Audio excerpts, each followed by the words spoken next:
Donc on commence. Alors j'ai le plaisir d'avoir Chris à côté de moi. Salut. Chris a 30 ans, il vient de Thionville, pas très loin. C'est ça. Et il a pour particularité d'être photographe, mais aussi youtubeur. Et donc c'est un peu pour ça qu'on l'a invité, pour nous parler de sa démarche, de sa manière de gérer sa page YouTube et de nous raconter un peu comment ça fonctionne. Ok. Donc là j'y vais, ça y est, je me présente. Ouais, si tu veux, ça c'est sa page déjà. Ouais, ça c'est la chaîne YouTube. Voilà.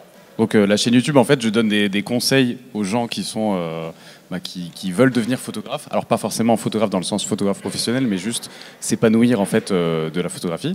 Donc voilà, je vais donner des conseils. Alors un petit peu techniques, même si moi c'est pas ce qui me passionne le plus, la technique pure, le matériel, etc. Donc je vais plus parler peut-être de démarche, d'intention, comment est-ce que je gère la lumière et ce genre de choses. Tu peux aussi faire c'est un peu des tutos quand même sur comment comment faire un portrait d'un inconnu dans la rue, par exemple, ce genre de choses. Ouais. T'as fait combien de vidéos il y en a 150 là. 150 donc 150 sur 2 ans, donc ce qui fait en moyenne plus de une par semaine, quoi. Okay. Si la régie peut en lancer une, comme ça vous aurez un aperçu de ce que ça donne. Et là je les prends par surprise et tout le monde panique.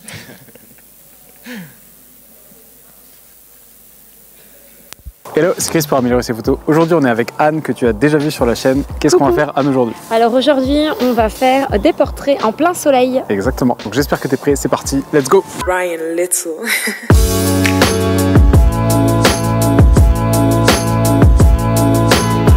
Donc on est avec Anne, que tu as déjà vu sur la chaîne. Je vais te mettre son petit Insta juste en bas de l'écran. On est aussi avec Dorian qui a accepté de venir nous filmer aujourd'hui. Donc merci Dorian. Et je te mets aussi mon Instagram si jamais tu veux me suivre. Je te le mets quelque part par ici. Le matériel que j'utilise dans cette vidéo, c'est un réflexe Nikon D750 avec un 85 mm dessus. Mais tu n'es pas obligé d'avoir le même matériel que moi si jamais tu veux le même rendu. Un simple réflexe APS-C d'entrée de gamme avec un objectif du style 50 mm, ça peut tout à fait faire l'affaire. Si jamais tu veux savoir les réglages exacts que je fais dans cette vidéo, je t'invite à aller cliquer sur la fiche juste en haut à droite de ton écran. Je t'explique toute ma philosophie de réglage, donc tu pourras faire des portraits aussi lumineux que les miens. Alors affronter un soleil comme on en a un aujourd'hui, par exemple, alors là il n'est pas midi, il est plutôt 4h30. Il n'y en a pas un qui est mieux que l'autre, c'est juste deux philosophies différentes et deux rendus différents. Maintenant, la troisième chose qu'on peut faire, est-ce que tu sais ce que c'est? Être en plein soleil. Oui, c'est ça. On peut aussi, j'ai souvent lu sur des groupes Facebook ou des forums sur la photographie qu'il ne fallait pas prendre de photos en plein soleil. En fait, il n'y a pas de choses qui se font et qui se font pas, c'est juste, ça dépend du rendu que tu veux obtenir. Nous, on va essayer d'obtenir une photo en plein soleil, donc on va monter, let's go.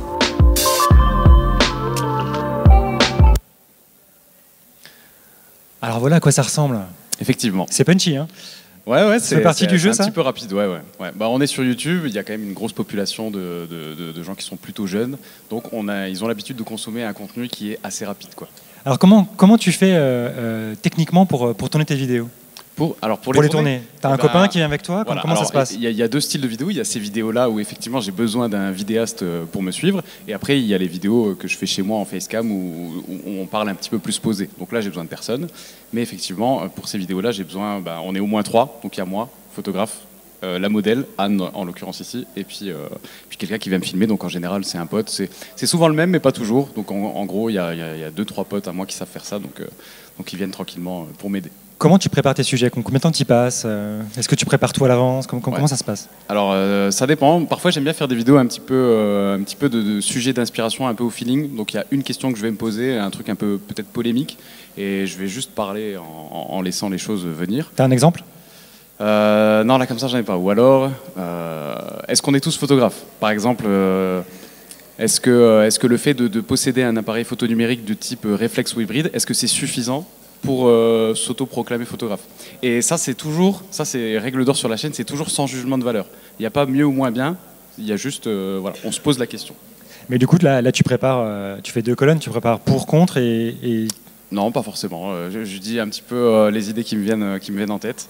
En fait, j'ai une liste pour trouver ces fameuses idées, parce que pour tenir une chaîne YouTube comme ça pendant déjà 2 ans, il faut avoir des idées constamment. Parfois, je suis en train de rouler sur l'autoroute, j'ai une idée, je prends mon téléphone, une fois que je me suis arrêté, bien sûr, je prends mon téléphone, je note l'idée, et je me pose pas la question, est-ce que l'idée est bonne ou pas bonne à ce moment-là? Juste, je note l'idée. Et ensuite, de temps en temps, je check cette liste et je me dis, tiens, ça peut vraiment être intéressant. Ou ça, c'est une question qui est déjà revenue sur Instagram, donc je pense que ça peut intéresser les gens. Et du coup, je fais ça. Combien de temps ça te prend du coup? Tu t'en tournes une par semaine? Tu les groupes? Comment tu fais? Ouais, alors je devrais les grouper, mais je le fais toujours pas. Donc, parce que je fonctionne beaucoup à l'inspiration, autant dans mon travail de photographe que dans mon travail sur YouTube. Du coup, ce que je fais en général, c'est que... Donc la question, c'est combien de temps, hein. Combien de temps ça me prend pour tourner une vidéo en moyenne, par exemple? Eh ben, pour tourner une vidéo comme ça, déjà de trouver le thème exact, et ensuite un petit peu d'organisation. On va sur les lieux, on tourne les bons plans. Alors des fois, il y a des problèmes techniques, forcément. Ça peut être mon vidéaste qui me dit j'ai foiré la mise au point. Moi, parfois, j'ai pas déclenché le micro. Bref, si on compte tout le tournage pour une vidéo comme ça, comme celle-là, comme celle que vous avez vue, qui fait, vous avez vu, moins de 8 minutes. Je pense qu'il y a 2h30 sur les lieux. Et ensuite, en montage, il y a 3 heures environ, je pense. Et ensuite, il y a la partie communication que les gens oublient souvent. On se dit, il y a 8 minutes de vidéo, donc ça a dû prendre 1 heure. En fait, la partie communication, donc c'est créer la petite vignette, plus le titre. Ça a l'air con, hein, le portrait au soleil. Mais plus mettre les renvois Instagram, voilà, au compte Instagram. La description, les mots-clés. Bon, bref, tout ça, je pense que sur une vidéo comme ça, il y a 15 heures de travail à peu près, quoi. C'est quoi l'intérêt de faire tout ça, en fait, de rajouter ces choses-là, de faire ce qu'on appelle l'habillage? Ouais. En fait, c'est presque le plus important. Alors, je dirais pas le plus important. Le plus important, ça reste le contenu, si c'est du contenu de qualité. Et pareil pour la photographie. Le contenu, pour moi, ça reste le maître mot. Mais si on fait pas l'habillage là, les gens ne vont pas dessus. Les gens ne cliquent pas dessus. Donc même si vous faites du contenu de qualité et que vous ne faites pas cet habillage là, en fait, il y a que 2 choses que les gens voient pour cliquer sur une vidéo: la vignette et le titre. Si la vignette elle est pourrie, ou que le titre est pourri, ou les deux, les gens n'ont pas envie de cliquer sur la vidéo, donc ils cliquent pas dessus. Donc même si le contenu derrière, il donne plein d'astuces pour se développer, les gens vont pas dessus, donc ça sert à rien. C'est comme s'il n'existait pas. Donc voilà. Pourquoi tu t'es lancé là-dedans? Parce que toi, tu es photographe. Tu en vis depuis 3 ans. Tu as un boulot de corporate, de photos pour des clients. Pour les particuliers aussi, ouais. Qui te fait vivre. Ouais. Et voilà, c'est un plaisir, YouTube. C'est ce côté-là didactique, ça te plaisait et tu t'es lancé. C'est quoi l'idée? Alors moi, ce que j'aime vraiment le plus, même au-delà de la photographie, c'est former les gens. En tout cas, c'est transmettre ma passion. C'est expliquer pourquoi je fais les choses comme ça et peut-être inspirer les gens. Donc aujourd'hui, les formations en photo, j'en ai donné une juste dans le studio derrière hier, c'est vraiment ce que j'aime le plus. Quand j'étais petit, j'aimais les maths. Et quand on est petit, on ne sait pas tous les métiers qui existent, le marketing, le truc, on ne sait pas. Et du coup, j'allais à l'école et donc je me disais j'aime bien les maths, donc je veux devenir prof de maths. Donc j'avais déjà ce truc de j'aime bien enseigner les trucs que j'aime bien. Et finalement, aujourd'hui, j'aime la photo, mais j'aime toujours transmettre. Donc faire de la formation, ou en tout cas la transmettre avec ce biais-là, pour moi, c'est génial, quoi. C'était quoi l'ambition quand tu as créé la chaîne il y a 2 ans? L'ambition, c'était peut-être un jour de vivre de la formation. Alors peut-être pas exclusivement à 100%, parce que j'aime toujours aussi faire des photos. Donc j'ai envie de garder une part où je fais de la photo personnelle et éventuellement même pour des clients. Mais j'ai envie de vivre clairement de la formation parce que c'est ce que j'aime le plus. Voilà. Si tu avais des conseils à donner aux gens soit qui voudraient se lancer, soit qui ne connaîtraient pas le fonctionnement de YouTube, ce serait lesquels? Combien faut en poster? Quelle régularité? Dans quel aéropage de réseaux sociaux faut s'inscrire et dans quel ordre? Ok. Alors du coup, je vais prendre la première partie de la question. Il y a 2 conseils et je les tiens de Cyprien. Vous connaissez tous Cyprien sûrement? C'est le youtubeur. Les plus jeunes, je suis sûr. Les plus âgés, je pense pas. Okay. Mais du coup, Cyprien, c'est le youtubeur le plus connu de France. Alors, il fait pas du tout des vidéos sur la photo, il fait des vidéos humoristiques. Voilà. Et Cyprien, du coup, il dit 2 choses. Il dit il faut faire des vidéos de qualité régulièrement. Voilà, c'est tout. Ça tient en 2 mots. Tu vois, mais Cyprien, lui, il en vit en fait. Et lui, il monnaie sa chaîne, il en vit. Ouais. Alors, je pense qu'il vit de plein d'autres choses aussi à côté. Par exemple, la vente de produits dérivés et ce genre de choses. Ses sources de revenus sont sûrement multiples. Mais voilà. Du coup, ça tient vraiment en 2 choses. C'est tout con. Faire du contenu de qualité et régulièrement.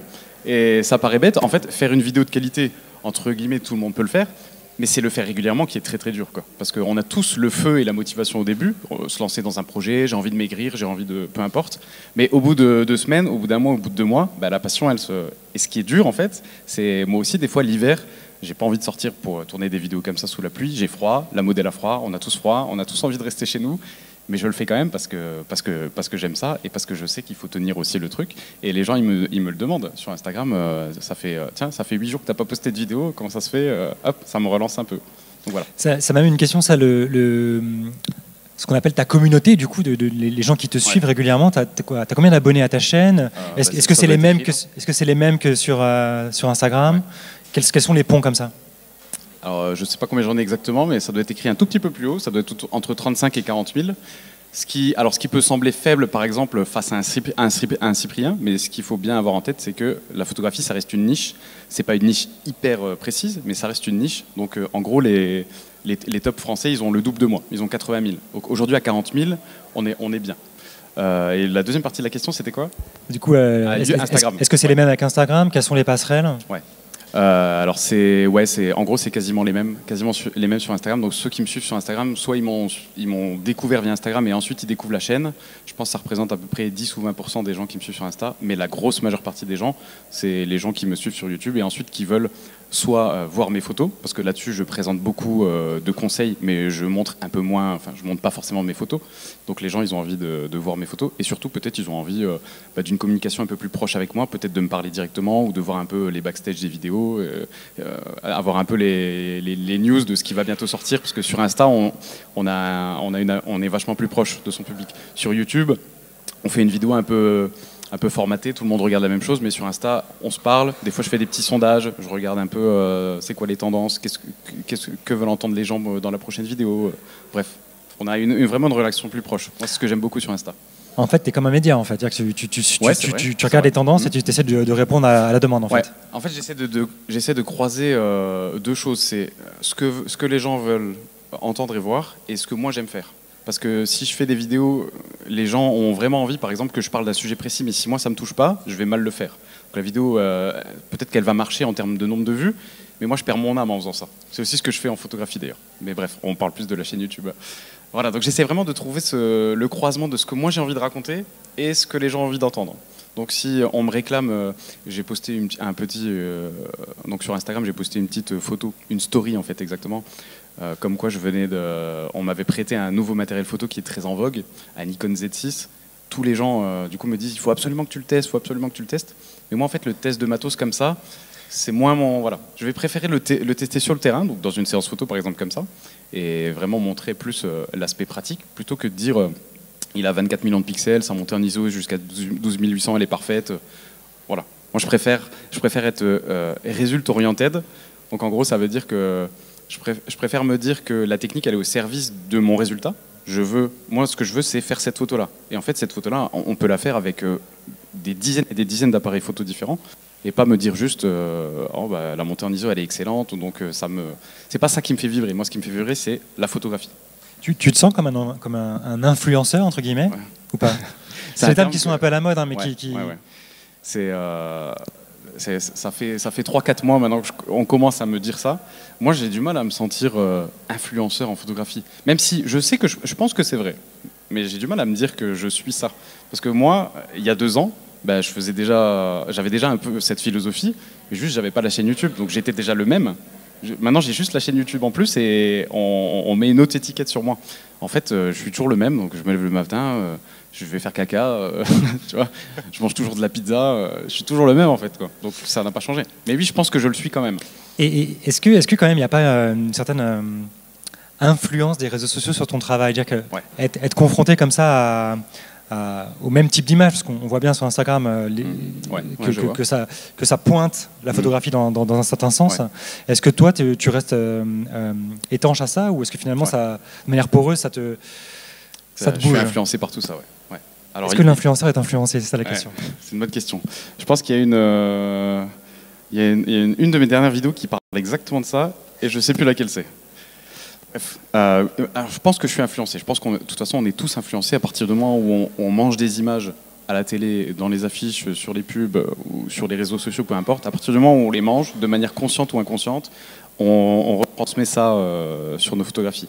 Maintenant, moi, j'essaye le plus possible d'être hermétique à ça. C'est jamais possible à 100%, mais j'essaye. Et dans mon idéal, j'aimerais vraiment pouvoir dire j'arrive à produire des photographies qui sont hyper personnelles, qui n'ont été influencés par rien d'autre et qui viennent profondément de moi. Mais évidemment, je pense que c'est pas possible. Un truc que j'ai arrêté de faire, c'est au début, quand j'ai commencé, ou voire même que j'étais un peu plus avancé dans la photographie, je prenais souvent des exemples d'inspiration. Donc par exemple, je me disais, cet après-midi, je vais faire une séance avec quelqu'un. Je lui envoyais des images et je lui disais, tiens, on va faire sûrement quelque chose comme ça. Ça, pour moi, on n'est plus vraiment dans la création quand on fait ça. On est plus dans la copie. Même si le résultat final, finalement, c'est pas de la copie et qu'on n'est pas exactement pareil. Malgré tout, on a clairement donné un thème. Moi, je me le suis donné mentalement et je l'ai donné peut-être à la personne en face de moi. Et du coup, on est influencés tous les deux par les 5 ou 10 images que j'ai choisies pour mon mood board et on est trop influencés. Donc ça, aujourd'hui, je le fais plus. Quand je fais une séance photo, je prends pas d'images d'inspiration et j'en envoie pas. Mais alors ça peut déranger pour celui qui a pas encore, peut-être qui est vraiment très débutant. Ça peut effrayer une modèle, par exemple. Une modèle, elle peut se dire, moi, je connais pas son style, je sais pas avec quoi je vais repartir. Elle a un peu peur, elle a un peu le doute. Moi, aujourd'hui, c'est plus trop mon cas parce que si on regarde mon Instagram, il est quand même assez cohérent. Donc les gens savent ce qu'ils vont avoir. Ils savent qu'ils vont avoir un truc un peu. En ce moment, je suis dans une inspiration dark cinématographique, donc un peu du portrait cinématographique, un petit peu sombre. Donc les gens savent qu'ils vont poser pour ce truc-là. Est-ce que du coup, est-ce qu'on est coincé par ses abonnés, par ce qu'ils attendent? Parce que du coup, tu crées une familiarité avec eux, les gens suivent les gens qu'ils aiment bien, donc le style qu'ils aiment bien. Si demain tu décides de changer pour X ou Y raison, est-ce que le fait de perdre des abonnés ou de te dire que ça va pas qu'ils vont pas te suivre, c'est des choses qui pèsent sur toi ou pas? Actuellement, je le sens pas forcément. Et il y a eu une période de transition où quand je suis passé en 2017, je faisais beaucoup de portraits, ce que j'appelle du portrait architectural. Donc on était beaucoup sur des lumières très dures, donc soleil avec des lumières très tranchantes. Plus je jouais avec beaucoup d'architecture de bâtiments. Et aujourd'hui, je fais du portrait dark cinématographique. Et en fait, la transition, elle s'est faite doucement. Donc je suis pas passé violemment. J'aime toujours le portrait architectural. J'aime maintenant le dark cinématographique, mais la transition, elle était douce.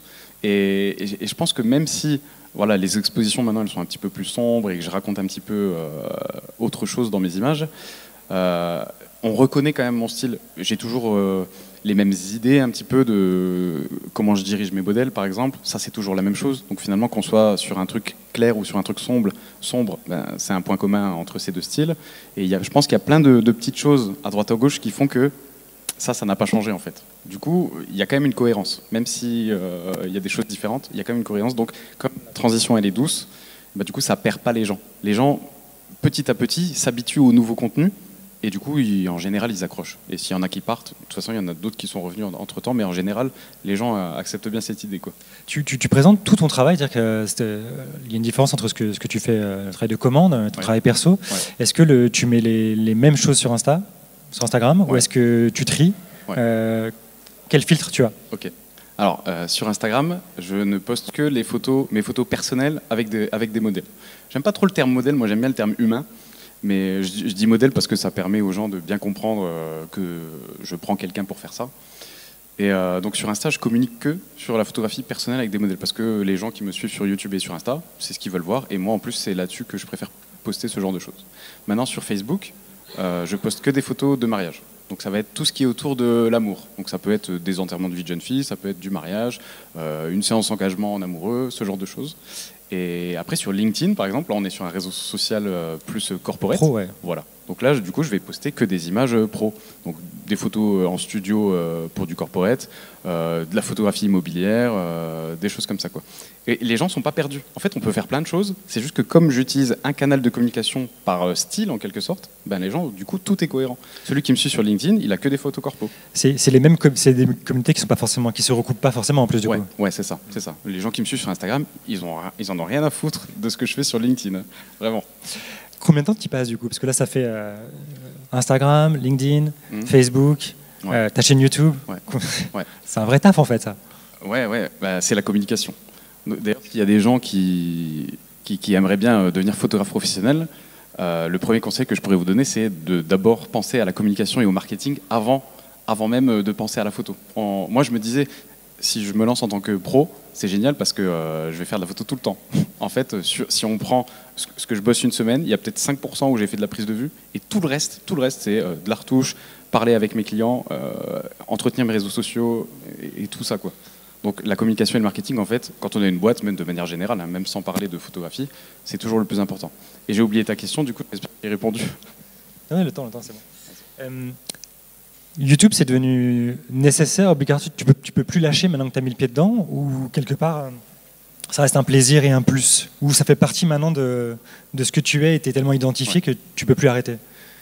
En fait, là tout de suite, j'ai même pas envie d'arrêter, quoi.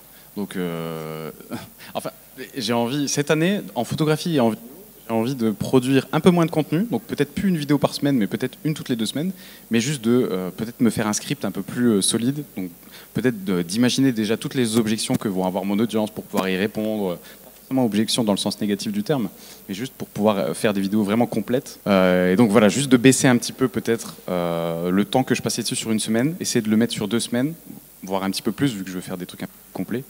Et donc non, là actuellement, j'ai pas du tout envie de lâcher ce truc-là. Maintenant, est-ce que je suis pris au piège dans ce truc-là? Bah non, je pourrais très bien me dire, j'ai quand même lâché un métier en CDI pour me lancer dans l'aventure. Donc aujourd'hui, ça me fait pas peur de, si je devais plus avoir le YouTube, bah, je ferais autre chose. Et il y a plein d'autres choses qui me passionnent. Est-ce que du coup, tu veilles un petit peu? Est-ce que tu regardes ce que font les par concurrents, exemple, les concurrents et même ceux qui sont un peu au-dessus, quoi? Du coup, est-ce qu'il y a un jeu comme ça de, on s'épie, on essaie d'apprendre ce qui marche? Je comprends.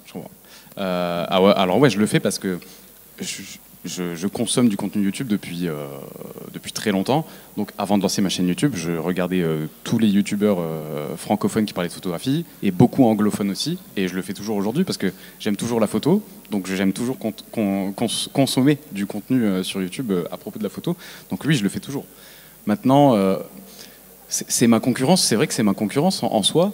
Mais il y en a qui font du très bon contenu aussi, ça je peux pas leur enlever. Donc si par exemple il y a quelqu'un qui est intéressé par une formation sur le portrait et que mon concurrent en donne une, bah, c'est tout. Peut-être que ma communication va plus toucher une personne et lui, sa communication peut-être plus une autre. Donc moi je le vois pas comme une concurrence négative, quoi.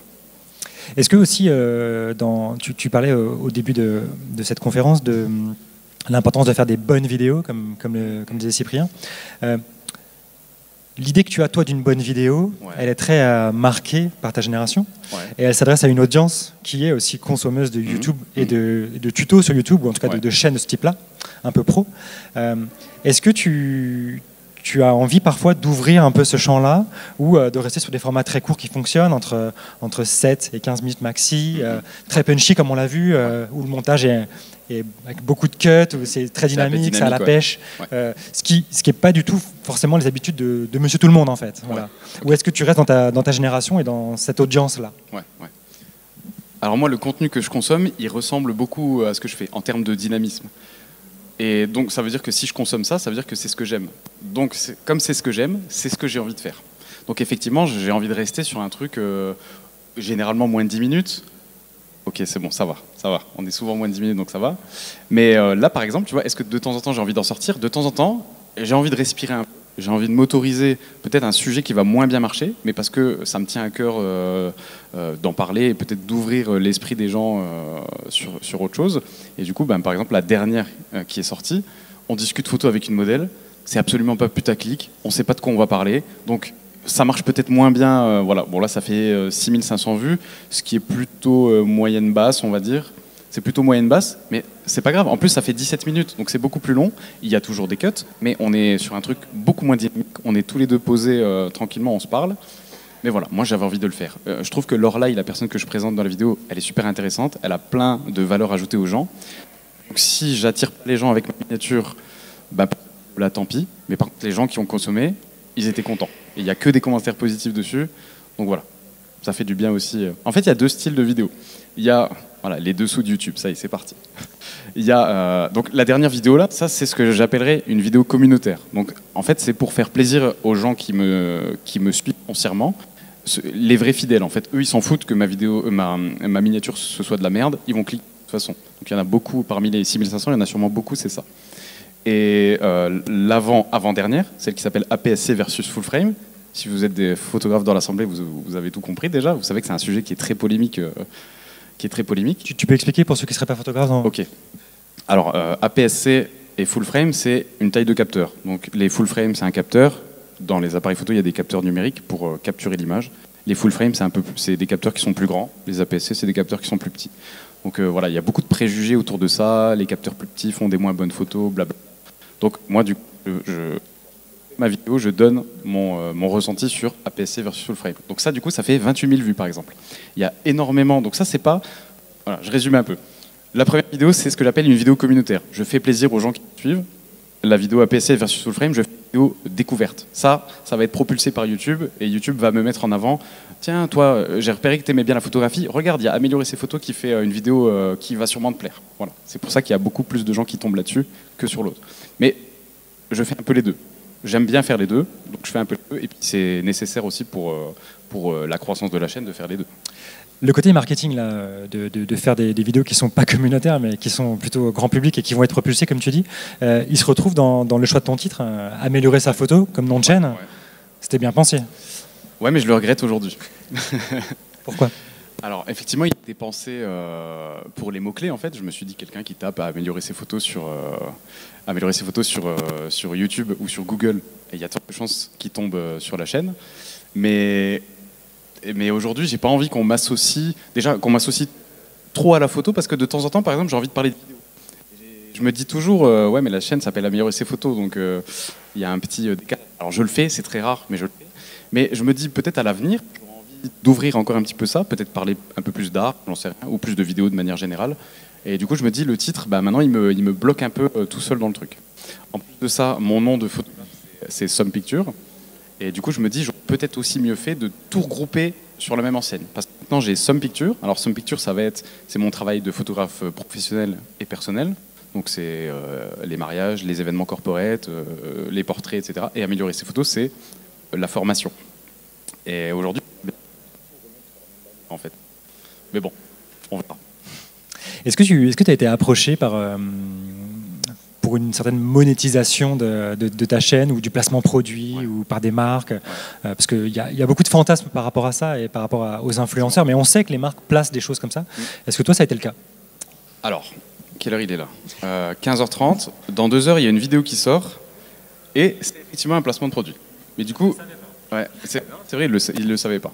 Alors, j'explique tout de suite la petite anecdote.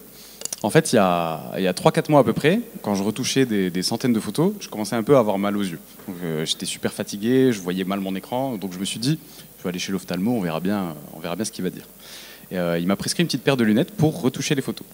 En allant chez l'opticien les chercher, je lui pose la question, je lui dis, si jamais je m'achetais un écran plus grand, en fait je retouchais sur un écran 13 pouces de MacBook. Hein. Pour retoucher des centaines de photos, c'est pas terrible. Bref, je lui demande, est-ce que si je m'achète un écran plus grand, est-ce que ça va m'aider à sauvegarder mes yeux et peut-être à me reposer ? Et il me dit oui, si tu prends un écran 2 fois plus grand mais que tu le mets 2 fois plus loin, ça sert à rien. Mais si tu prends un écran 2 fois plus grand mais que tu le mets juste un tout petit peu plus loin, ça va te reposer les yeux. Donc à partir de là, je rentre chez moi et je vais sur le site de BenQ, qui est, je me dis autant prendre un écran directement fait pour la retouche. Donc je vais sur le site de BenQ, je regarde les écrans, je crois que je regarde les 24 pouces ou un truc comme ça. Et j'en trouve un qui a l'air bon rapport qualité-prix, etc. Donc je vais sûrement, d'ici quelques mois, quand j'aurai le budget, je me prendrai un écran comme ça. Une semaine plus tard, la community manager de BenQ m'envoie un mail en me disant « Est-ce que ça vous intéresse qu'on vous envoie tel écran vous en faites une vidéo et vous regardez l'écran ?» Moi, je me suis dit « Mais ça tombe pile poil, quoi. » Et d'ailleurs, je l'appelle et je lui raconte cette histoire. C'était vraiment un truc de fou. Donc là, évidemment, j'accepte parce que en plus, j'allais acheter leur produit. Alors, pas celui-là exactement, mais celui qui m'envoie, il est encore mieux. Donc, je ne peux pas refuser ça. Et du coup, ça se passe comment alors là ? Alors, tu l'annonces pas par rapport à ta communauté, tu es transparent, comment ça marche ? En 2011, on pouvait tricher avec son audience, on pouvait faire du placement de produits et le passer sous silence. Alors, en 2019, on ne peut plus faire ça, sinon on se fait démonter.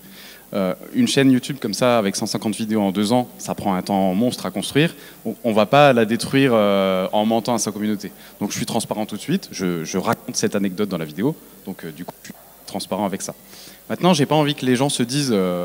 moi, j'ai consommé une publicité pendant 10 minutes. Donc, je donne de la valeur quand même. Donc, par exemple, le concept de la vidéo, c'est que je vais donner une technique de retouche. Donc, on va retoucher ensemble une photo sur l'écran. Et ensuite, j'imprime la photo et je montre. En fait, l'intérêt de ce genre d'écran, c'est que quand il est bien calibré, on peut faire des impressions et on a toujours un résultat hyper fidèle par rapport à ce qu'on avait sur l'écran.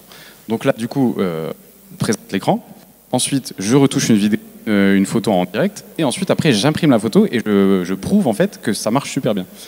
Donc voilà, il y a une vraie valeur ajoutée, je pense, pour les gens qui vont regarder. Pas juste un placement produit. On va juste faire un changement produit justement. Ouais. Est-ce que vous avez des questions dans le public ? Depuis tout à l'heure, on parle comme ça, mais ce qui est intéressant, c'est aussi que vous puissiez réagir et faire part de votre curiosité à tout le monde. Donc n'hésitez pas, faites-moi signe. Et c'est avec plaisir que je vous donne le micro. Les jeunes, là. Ou les moins jeunes qui auraient des questions. Non? Moi, j'en ai encore, je peux continuer, hein, mais vraiment, n'hésitez pas.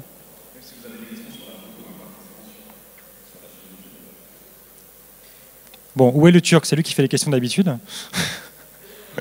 Il est au fond, il se cache, il rigole, mais il n'a pas de questions aujourd'hui. T'es pas sur YouTube, c'est ça? Bon, alors moi j'ai encore une question, du coup, je vous laisse réfléchir, mais vraiment faites-moi signe. Hein. Le besoin de reconnaissance que tout photographe qui expose ou qui s'expose a quelque part, est-ce qu'il est démultiplié par la chambre d'écho que représente Internet et que représente, je sais pas, les 28 000 clics d'une de tes vidéos, par exemple? Tous ces gens qui m'envoient des mails pour me remercier du contenu de mes vidéos, des messages Instagram pour me dire j'adore ce que tu fais, c'est génial. Voilà, mon besoin de reconnaissance, en fait, il est assouvi en quelque sorte par ça. Et tu te méfies un peu justement de ce moment où on te nourrit, on nourrit ton ego comme ça en disant ah c'est super, c'est super, c'est super, et où du coup toi tu reçois énormément de commentaires de gens que tu connais pas en fait. Ouais. Alors je m'en méfie, pourquoi? Je sais pas. Est-ce que c'est une motivation? Est-ce que c'est un travers? Est-ce que ça peut faire prendre la grosse tête ou pas? Alors pour moi, oui, c'est une énorme d'amour. Source. Ouais. Non, pour moi, c'est une énorme source de motivation. Et moi, j'ai pas peur de prendre la grosse tête. Bon, ça va peut-être faire rire les gens. J'ai 40 000 abonnés, donc tu vois, on est loin, très loin d'un Cyprien, par exemple. Mais moi, je me suis toujours senti honnête avec moi-même et avec les gens que je fréquente. Donc c'est pas un chiffre sur un réseau social qui va faire changer ma philosophie, quoi. Tu vois. Allez, t'as pas eu le temps de trouver une autre question. Non, c'est pas ça, mais c'est juste que j'aimerais juste que le public en pose. C'est vous qui assistez à la conférence? Oui.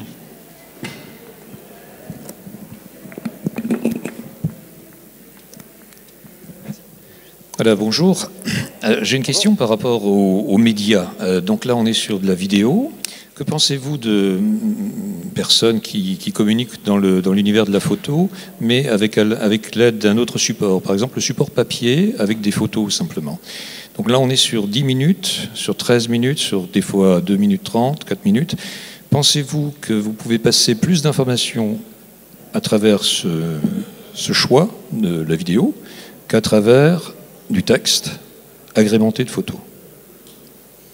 Deux questions en fait. Juste la première, c'est la quantité d'informations qu'on peut passer à travers, et après je comprends bien que c'est culturel, on ne s'adresse pas au même public, etc., etc. Mais simplement votre point de vue sur le support pour transmettre une information par rapport à la photo, soit la composition, soit la technique. Papier d'un côté avec photo, vidéo de l'autre. Alors effectivement, c'est culturel. On a papier plus photo d'un côté. Et quand on fait de la vidéo, finalement, on a aussi vidéo plus photo. Donc, quand par exemple je parle de sujets de composition, j'illustre ça avec des photos directement à l'écran. Donc finalement, on a les photos des deux côtés. C'est juste qu'on a d'un côté, par exemple, l'écrit et de l'autre côté la vidéo. Est-ce qu'on peut transmettre plus d'informations à l'écrit ou à la vidéo? La quantité, finalement, elle dépend du temps de la vidéo et puis de la taille du texte. C'est quoi temps égal? C'est temps de lecture à temps de visionnage. Ouais. Je pense qu'on peut transmettre... La densité d'informations peut être plus dense à l'écrit. Parce que déjà, peut-être on va plus réfléchir. Moi, j'aime bien, par exemple, pour garder cet aspect humain, un peu comme on le fait là, j'aime bien dans mes vidéos conserver peut-être des moments où je vais redire la même chose, où je vais un peu hésiter. Je vais conserver ces moments-là pour pas faire un truc trop scolaire. Sur de l'écrit, je pense qu'effectivement, la densité d'information peut facilement être plus... sur 10 minutes, on peut transmettre plus de choses. Maintenant, est-ce que ça veut dire que les gens vont mieux retenir? Moi, je sais pas. Moi, en tout cas, j'ai l'impression... Ça me touche plus, un truc comme ça. Donc, j'ai envie d'utiliser ce média-là pour transmettre aux autres. Vous voyez ce que je veux dire? Il y a le blog d'un ami à moi qui s'appelle Thomas Hamoudi. Je ne sais pas si vous connaissez. Mais en gros, c'est le blog d'un photographe. Alors, lui, il parle énormément de culture photographique. C'est très bien documenté et très recherché aussi ce qu'il dit. C'est très dense. J'ai toujours du plaisir à le lire, mais je lis jamais un article en une fois. Parce que c'est très demandeur en concentration. Pour essayer de bien comprendre toutes les références qu'il fait et pour bien comprendre toute la nuance, eh ben, il faut que je lise l'article en 2 fois, par exemple. Effectivement, c'est plus dense. Mais ça va peut-être toucher moins de monde ou pas les mêmes personnes. Donc, voilà. Il y a un côté ludique peut-être à l'image aussi, à voir faire quelqu'un. On est plus passif que quand on doit lire quelque chose. C'est un journaliste de presse écrite qui vous parle. Mais... Ah oui, en plus. Non, mais c'est sûr que c'est plus séduisant, en fait, peut-être. Ouais. Après, peut-être que plein de gens préféreraient lire. Hein. Tu vois, plus séduisant. Peut-être que pour des gens, c'est moins séduisant. Et je comprends. T'as jamais tenu un blog où tu mélangeais les deux, un peu plus d'écrit et un peu d'images? Alors, à la base, l'idée originale, c'était, à chaque fois que je sortais une vidéo, c'était de faire un article. Donc, je reprenais, par exemple, le même titre, et j'écrivais. Alors, j'écrivais pas exactement la même chose que ce que je disais, sinon c'est une transcription. Mais l'idée de base, c'était ça. Je l'ai fait 4 fois, et en fait, la chaîne YouTube, elle, a commencé à décoller, et le support écrit, non. Et en plus... C'était trop de travail d'écrire. Ouais, et en plus, c'est pas ce que je préfère. Donc, pour rester toujours dans ce truc de quel est le croisement de ce que moi j'ai envie de faire et ce que les gens veulent, eh ben, la vidéo, pour moi, c'était parfait. C'est ce que je préférais et c'est ce que les gens consommaient le plus. Donc, du coup, j'ai choisi la voie là, quoi. D'autres questions?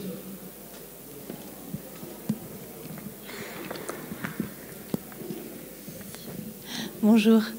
Bonjour. Moi, c'était plus sur la genèse un petit peu de la chaîne. Qu'est-ce qui vous a amené à le faire? Comment ça a mûri? Ou est-ce qu'il y a eu des déclencheurs? Et qu'est-ce que ça a apporté de plus par rapport à ce que vous faisiez déjà? Voilà. À ce que je faisais déjà avant? Oui. Ok. Voilà. T'as retenu la question si jamais je... Non, mais elle est là. Ok. Du coup, qu'est-ce qui a déclenché l'envie de me lancer sur YouTube, etc. C'est plus un peu ça? Ouais. Tu m'entends moins bien avec le casque? Ok. Alors déjà, en fait, mes toutes premières vidéos, c'était les vidéos de base sur la photographie. Donc c'était les concepts de l'exposition. Vitesse, ouverture, ISO, voilà, le truc vraiment de base. Donc je me suis dit, je vais faire ça. Moi, ça va me permettre de faire la main. Puis c'est le sujet standard, ça pose les bases, bref.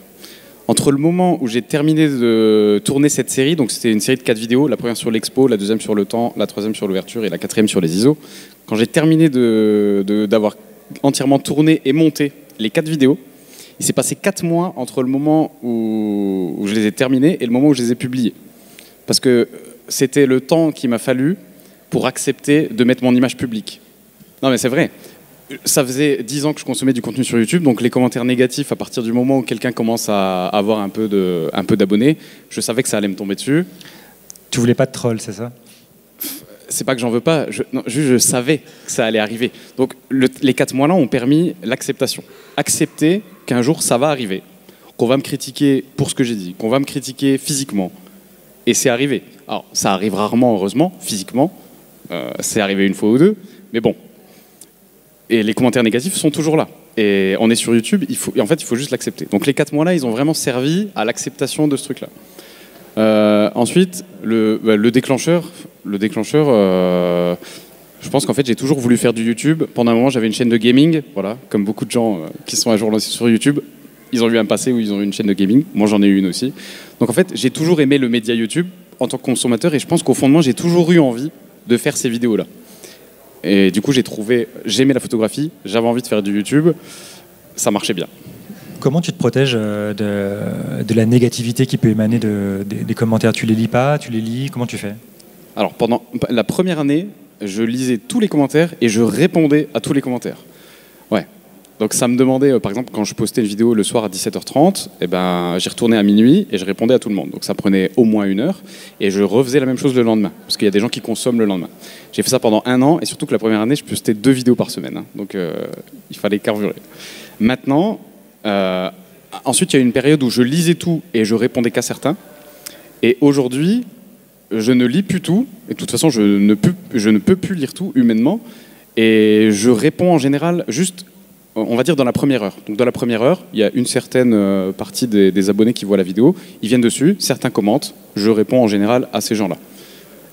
Et du coup, la négativité, elle vient souvent pas des tout premiers. Elle vient souvent de gens, peut-être qui m'ont découvert, peut-être qui ne sont pas abonnés à la chaîne. Voilà. Du coup, ceux-là, finalement, en fait, je les vois plus vraiment. Tu vois, parce que je ne passe sur la vidéo qu'1 heure après. Alors, sauf sur les vidéos où je demande un réel avis des gens. C'est le cas sur... est-ce que retoucher une photo, c'est tricher, par exemple? l'avis des gens, je dis commentez la vidéo en me donnant votre perception de la chose. En fait, on pourrait se dire, oui, tu demandes ça pour avoir plein de commentaires et pour que YouTube te mette en avant. Évidemment, il y a une part de ça. Mais j'ai vraiment envie de savoir. Et cette vidéo, elle a vraiment changé ma philosophie sur le sujet. Avant, j'étais... quand je dis avant, on va dire l'année dernière, je considérais que si on faisait trop de modifications... non, dès qu'on faisait une modification locale, donc un filtre dégradé, un filtre radial, on remet de la lumière à un endroit où il n'y en a pas, alors que voilà, sur la prise de vue, il n'y en avait pas. Pour moi, soit on montait l'exposition de tout, soit on montait pas juste l'expo d'un visage. Donc j'étais un peu plus comme ça. Mais je disais pas que les gens qui le faisaient étaient des cons, hein. Attention. Mais cette vidéo, elle m'a ouvert parce qu'il y a beaucoup de gens qui considèrent, quand on fait quelques retouches locales, finalement, si on ne ment pas en quelque sorte, si on conserve la vérité du moment, on est quand même dans la photographie. Je pense que ça m'a réouvert à ça. Vaste débat, ce serait une autre conférence plus tard parce que on a regardé tous ceux qui ont eu la chance de voir les planches de Salgado par exemple, tout est sous ex, ces photos sont magnifiques parce qu'il a un tireur de fou en fait. Voilà. Mais autre débat. J'ai encore une question moi sur tu parlais des premières vidéos. Est-ce qu'il y a un effet domino? Est-ce que ces premières vidéos là sont encore regardées par les nouveaux abonnés ou pas? Est-ce que ça continue comme ça à être consommé ou finalement est-ce que les gens consomment que les dernières? Comment ça fonctionne? Alors les toutes premières, je sais pas. Ça fait longtemps que j'ai pas été regarder ce truc. Je suppose que comme beaucoup de youtubeurs, la toute première, elle est re-regardée parce que quelqu'un qui s'intéresse un peu, il se dit toujours tiens, à quoi elle ressemble la première? Donc la première, elle monte encore. Mais je pense pas que les suivantes, je pense pas. Maintenant, par exemple, sur tout ce pan, les vidéos, comme je vous expliquais tout à l'heure, les vidéos qui sont communautaires, donc les vidéos qui font plaisir à mon audience fidèle, ceux-là, elles sont consommées, on va dire, dans les 3 jours.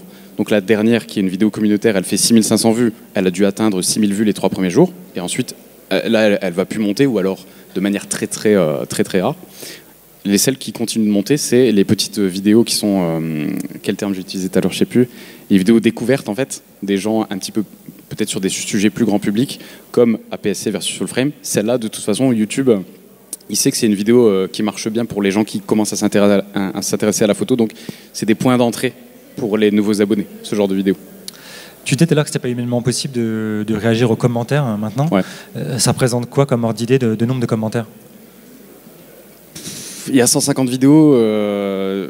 Du coup, si je vais sur l'application de YouTube qui me permet de gérer ça, ça me montre pas juste les commentaires de la dernière vidéo, ça me montre tous les commentaires qu'il y a eu depuis la dernière fois que j'ai été voir ce truc. Donc franchement, je sais pas. C'est des dizaines par jour facile.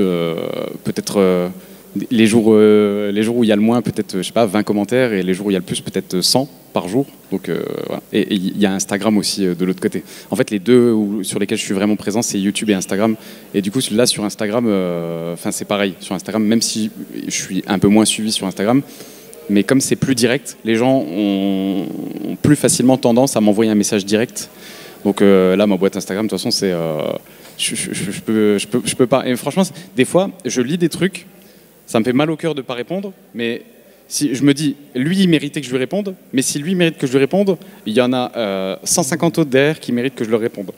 Et pour moi, ça a été assez dur à accepter au début, surtout au début, parce que moi, par exemple, si je dis bonjour à quelqu'un dans la rue et que lui ne me répond pas bonjour, je me sens offensé. Donc, quelqu'un qui va me dire bonjour, je vais répondre. Pour moi, c'est presque un instinct primaire. Donc, quelqu'un qui m'envoie un message, commencer à ne pas pouvoir répondre, c'est un combat mental. Ça a été un combat mental d'acceptation aussi, de me dire, maintenant, si je veux préserver ma santé, si je veux faire, on me demande des vidéos YouTube, si je veux les faire, si je veux répondre à mes contrats, et si je veux répondre aux gens. Il y a 24 heures dans une journée, il faut aussi que je dorme et que je mange, donc je peux pas. Donc du coup, ça mange forcément là-dessus. Et à partir de quand on peut monétiser une chaîne YouTube? Alors, à partir de quand on vous paye pour faire des choses? On vous rémunère donc la monétisation, c'est les pubs sur les vidéos. Alors du coup, j'explique un peu aux gens, peut-être qu'ils savent pas. Donc la monétisation directe de YouTube, c'est quand on clique sur une vignette, il y a une petite pub au début, par exemple. Ça, c'est ce qui nous fait gagner de l'argent. Alors il faut savoir que pour moi et pour beaucoup de youtubeurs, même si j'ai pas envie de m'engager pour eux, ça représente environ 1 euro pour 1000 vues ou 1 dollar pour 1000 vues. Donc sur la vidéo entre guillemets qui cartonne et qui fait 28 000 vues, c'est 28 $ brut. Donc si on convertit le dollar en euros et qu'ensuite on passe du brut au net, Et si en plus on enlève que j'ai pris ma voiture pour aller sur un lieu et que j'ai pris une modèle, etc., en fait, je suis négatif si on ne compte que ça, quoi. Mais pour avoir accès à la monétisation, je pense qu'il faut 10 000 abonnés. Ça a peut-être changé, hein. YouTube, c'est pas, les algos YouTube, les règles de YouTube changent. Moi, je crois il me fallait 10 000 abonnés pour avoir accès à cette fonctionnalité de monétisation. Et du coup, tu n'as pas été tenté? Ah bah si, moi, ma chaîne est monétisée. Alors, au tout début, je me disais... Tu as l'air de dire que ça comptait pour rien, en fait, mais du coup, tu le fais quand même. Là. Ah oui, oui. Alors, je le fais parce qu'au tout début, je me disais toujours, pourquoi emmerder 500 personnes pour gagner 50 centimes d'euros? Et un jour, j'ai rencontré un mec qui avait une plus grosse chaîne YouTube que moi, et il m'a dit, en fait, quand tu monétises tes vidéos, YouTube a un intérêt à te proposer à d'autres gens. Donc, en fait, je ne l'ai pas fait pour les 28 $ bruts. Je l'ai fait parce que je me suis dit, YouTube, il va juste me propulser plus et me faire découvrir à plus de gens. Et ça a marché vraiment. Hein. Et annuellement, ça représente quoi, du coup, ces gains-là par la monétisation pour toi? Combien en somme? Ouais, l'ordre d'idée, c'est quoi? Je sais pas, 10 millions d'euros, un truc comme ça. Je plaisante. Hein. Ça représente 100 € bruts par mois, à peu près. Ok. Voilà. Ouais, c'est pas non plus rien. Non, c'est pas rien non plus. C'est pas rien non plus, non. Okay. Mais ça fait pas vivre... Tu vis pas de ça, mais ça... Non, c'est sûr. Bah écoutez, s'il n'y a pas de questions, on va en rester là. Ouais. Je vais te remercier, Chris. En plus. Bah, merci à toi, c'était cool.